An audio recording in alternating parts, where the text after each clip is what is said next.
একজন সংসদ সদস্য হিসেবে আপনি কিভাবে দেখেন যে সংসদ সদস্যের অপরাধ নিয়ে এখন আলোচনা হচ্ছে, তাকে সংসদ সদস্য পদে আর দেখতে চান না অনেকেই, এবং এমনকি আমরা দেখছি তার এলাকাতেও বিক্ষুব্ধ জনতা যারা নিজেদেরকে তৌহিদি জনতা বলে দাবি করছেন তারা বলছেন যে আলেম সমাজের কলঙ্ক তিনি, এরকম কথা বলে বলছেন, তাকে পদত্যাগের দাবি জানিয়েছেন। আপনার মন্তব্য শুনি। দেখুন, এই ঘটনাটি কিন্তু সংঘটিত হয়েছে আরও অনেক আগে, 2023 সালে শোনা যাচ্ছে যে এই মেটার এই ধরনের কোনো, এবং আজকে আবার আপনি দেখেছেন যে নতুন আরেকটা ভিডিও কিন্তু হয়েছে, ভাইরাল হয়েছে।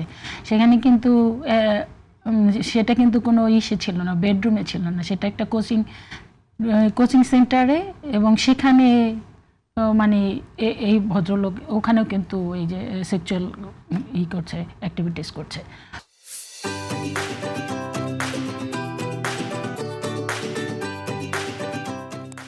তো এখন এটা কিন্তু একটা কোচিং সেন্টার এসের মধ্যে। আর এই যে জামাত ইসলামের সংসদ সদস্য, এই লোক ৭৭ বছর বয়স, এবং সে কিন্তু জামাতের একদম মজলিসে শুরার সদস্য। তার মানে সে এই ধরনের ঘটনা আমার মনে হয় যে আরও দীর্ঘকাল যাবত, ওই যে বলে না যে মানুষ তার কর্মফল ভোগ করবেই, সেটা আজকে হোক আর কালকে হোক। তো আমার মনে হয় যে অপরাধ করতে করতে সে এমন একটা পর্যায়ে গিয়েছে, আরও যে কত নারীর যে এই ধরনের ঘটনা ঘটিয়েছে আল্লাহ পাক জানে।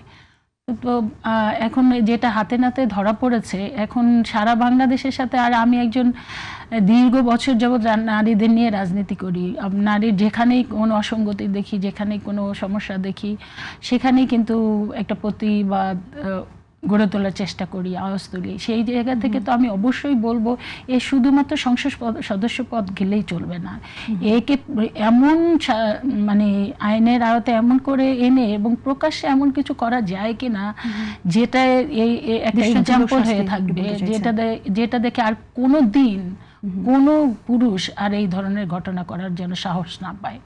এই ধরনের কোনো কিছু আমাদের দৃষ্টান্ত স্থাপন করতে হবে। কারণ আপনি জানেন যে এখানে একটি বিষয় আমি একটু আনতে চাই, সেটা হলো যে কিশোরী যে আসলে এভাবে ভিকটিম হলো, সেটা একটা দরিদ্র পরিবারের একটি কন্যা, তাকে এভাবে একটা চাকরির জন্য এভাবে যে নিজেকে বিলিয়ে দিতে হলো। আমাদের তাহলে পরিবর্তনটা কোথায় হলো, যে মানুষ কি আসলে বাধ্য হচ্ছে এই পর্যায়ে যেতে, সেটা এই বিষয়কে আপনি কিভাবে দেখেন? এবং এটা যে যেভাবে মানুষ জানলো তার এই ভিডিও ফাঁস হয়ে যাওয়াতে, তার তো চেহারাটাও ব্ল্যার করা হয়নি, এই মেয়েটির ভবিষ্যৎ আপনি কি দেখেন এখন?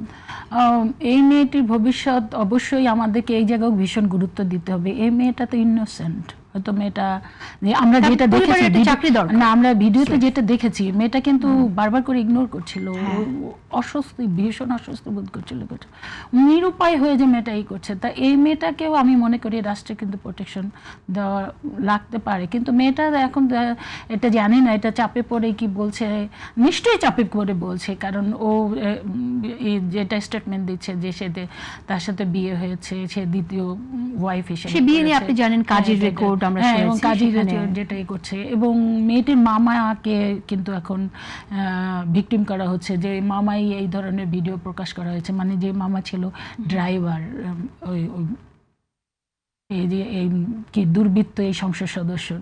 তো কাজী আমি বলবো যে মেয়েটি যদি কোনো রকমের তার সত্যিকার ঘটনাটা তুলে ধরে এবং সত্যিকার অর্থেই যদি মেয়েটি ভিকটিমাইজ তো হয়েছে, সেটা আমরা ভিডিওতে দেখেছি, কিন্তু তারপরেও মেয়েটার পক্ষ থেকে যদি আমি মনে করি সরকারের কাছ থেকে কোনো আবেদন করে, তাহলে আমি মেয়েটাকে সেটা বলতে চাই যে সরকার অবশ্যই আমলে নেওয়া দরকার এবং মেয়েটিকে সর্বাত্মক প্রোটেকশন এবং সর্বাত্মক সহযোগিতা করা দরকার, যে কোনো ধরনের।